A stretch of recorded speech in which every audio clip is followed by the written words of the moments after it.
Ако сте напнати и често под стрес, набавете си домашно милениче. Ова е советот на мнозина лекари ни светски рамки. Но колку ова е факт е популацијата во градот под Исарот. Добро е да се има домашно милениче, велат делумно граѓаните на Штип и додаваат дека не е штетно да се има во сопствениот дом. Па видете, за тие што ги чувате добро, за некои си може би да кажуваат дека не е добро, али сепак е добро да се чува милениче. Натре во собата, во пасторијата, каде што се газдите на куќето. Не.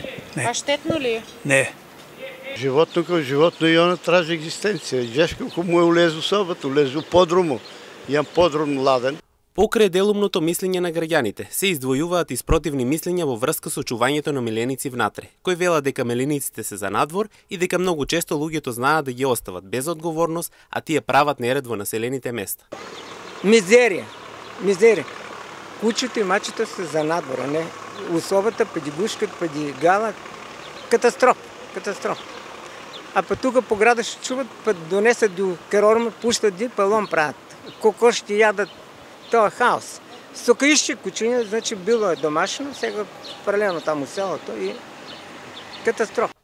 Според многобројни психолози, постои солиден број на причини зошто луѓето толку се приврзуваат за своите крзени пријатели и зошто неретко ги сметаат за вистински членови на семејството.